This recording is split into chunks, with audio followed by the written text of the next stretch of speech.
Dear class 8 student, Assalamu alaikum. I Abdul Hussein going to teach you social studies, and in social studies subject today I am going to teach you civics chapter number 3rd, and the topic is United Nation. आज हम पढ़ने जा रहे हैं United Nation. The United Nation. It is an international organization which we usually call UNO, यानी United Nation Organization. तो सबसे पहले यूनाइटेड नेशन को पढ़ने से पहले मैं आप लोगों को इसके एक हिस्टोरिकल बैकग्राउंड पढ़ाना चाहता हूँ।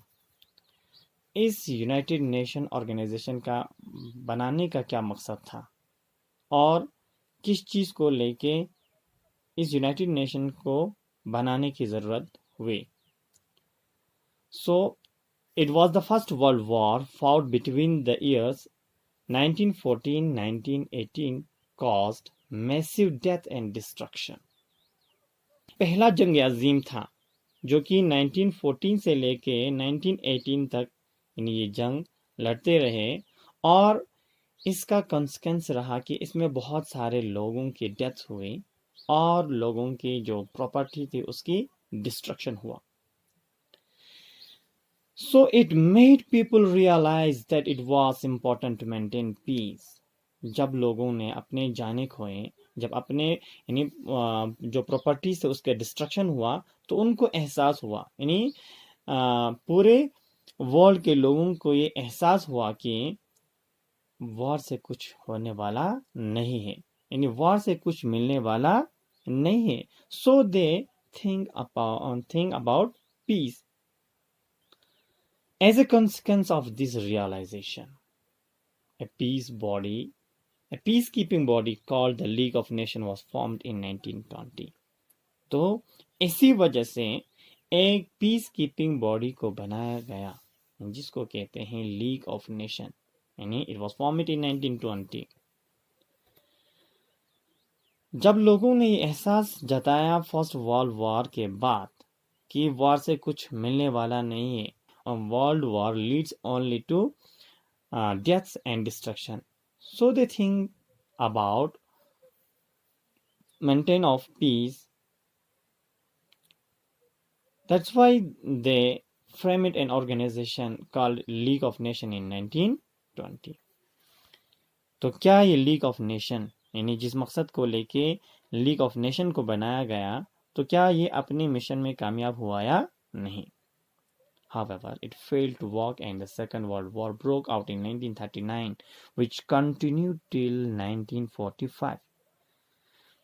यहाँ से पता चलता है कि लीग ऑफ नेशन भी इस मकसद में कामयाब नहीं हुआ, जिसकी वजह से सेकंड वर्ल्ड वॉर का ब्रोक हुआ. सेकंड वर्ल्ड वॉर लड़ने लगे और ये सेकंड वर्ल्ड वॉर 1939 से लेके 1945 तक कंटिन्यू रहा. It caused even greater destruction and suffering as compared to First World War. Second World War में और डिस्ट्रक्शन हो गए, लोगों को और सफरिंग्स का सामना करना पड़ा. It was the most expensive war ever fought in terms of loss of life and property. As compared to First World War, ये और इतना एक्सपेंसिव वॉर रहा कि इसमें बहुत सारे लोगों ने अपने जान खो बैठे, बहुत सारे प्रॉपर्टीज का डिस्ट्रक्शन हुआ, ह्यूमन लॉस हुआ. For the first time atom bomb was used in a war.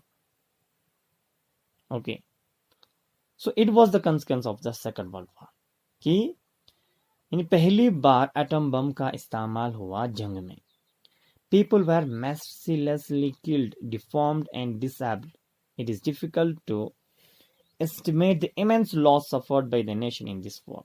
देखो, लोगों को mercilessly यानी मारा गया, यानी इससे बहुत सारे लोग डिसेबल हुआ. It was the most expensive war ever fought in terms of loss of life and property. For the first time atom bomb was used in war, people were mercilessly killed, deformed and disabled. It is difficult to estimate their immense loss suffered by the nation in this war.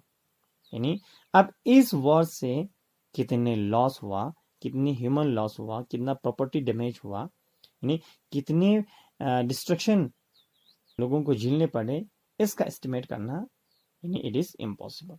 इन बहुत मुश्किल था during the second world war.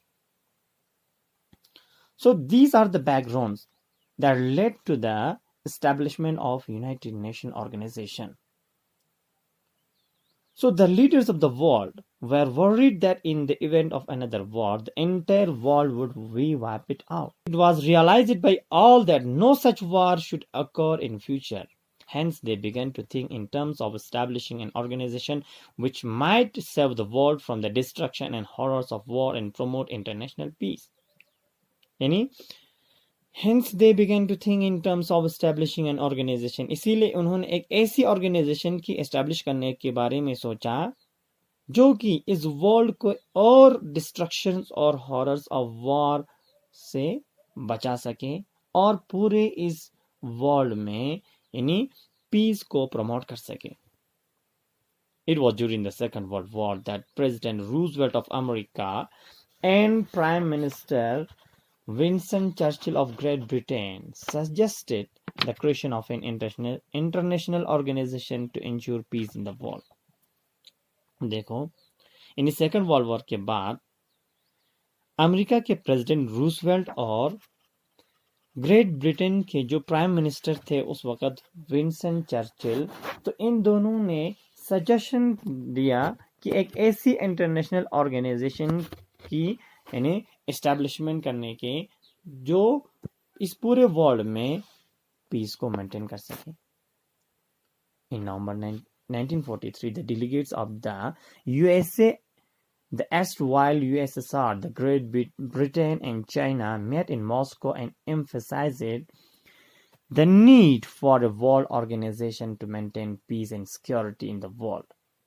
So इसी चीज को लेके इन बहुत world के different countries के जो बड़े बड़े लीडर्स थे, इन्होंने क्या किया, एक मीटिंग बुलाया गया, यानी इन्होंने एक डेलीगेशन बुलाई 1943 में, जिसमें इन्होंने इस बात को लेके एम्फेसाइज किया कि इस वर्ल्ड में पीस को मेंटेन करने की जरूरत है। Later in October 1944 at Dumbarton Oaks near Washington, these four countries drew up a draft proposal to form such an organization. So these are the historical background कि 1944 में यानी Dumbarton Oaks near Washington, it is a place near Washington, जहां पे इस चार countries के जो leaders थे उन्होंने एक प्रपोजल ड्राफ्ट किया, किस लिए, एक ऐसी ऑर्गेनाइजेशन बनाने के लिए जो इस वर्ल्ड में पीस को प्रमोट कर सके।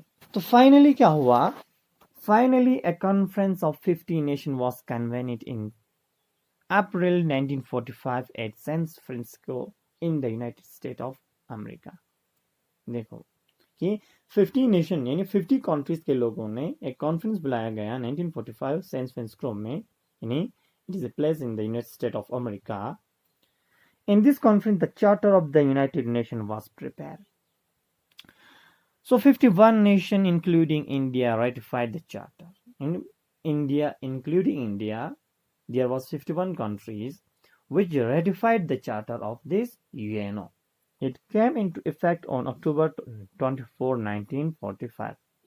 So finally, after the completion of its draft and Charter, अब यूएनओ की तश्कील हुआ कब, 24 अक्टूबर 1945 में।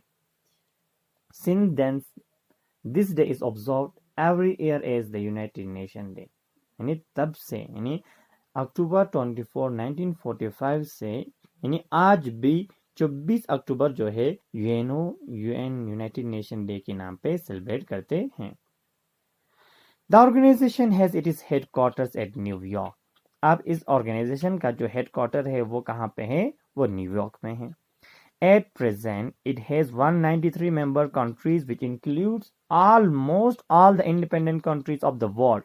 यानी आज यानी जो यूनाइटेड नेशन का जो स्ट्रेंथ है, यानी इसमें 193 मेंबर कंट्रीज हैं, जिसमें वर्ल्ड के जितने भी इंडिपेंडेंट कंट्रीज हैं they are the members of the United Nation organization. अब जो साउथ सूडान था, South Sudan become the 193rd member of the United Nation quite recently. यानी साउथ सूडान इसमें एक नया कंट्री है जो रिसेंटली इसमें इंक्लूड हुआ है। So this is the historical background of this United nation. क्यों यूनाइटेड नेशन यूएनओ का कायम हुआ, यूएनओ का वजूद क्यों हुआ, यानी किस चीज़ को लेके यूएनओ की तश्कील देने पड़े और किस मकसद से, मतलब वो कौन सारी क्या कॉन्सिक्वेंसेस रहा जिसकी वजह से यूएनओ का एस्टैब्लिशमेंट करना पड़ा। So in this lecture we are concluding now that why this UNO was formed. Before the closure of this online audio lecture, once again I want to repeat that UNO, it is an international organization. It was formed on 24 October 1945. The main objective for its formation is to maintain peace and to promote peace in this world. That's all. Thank you.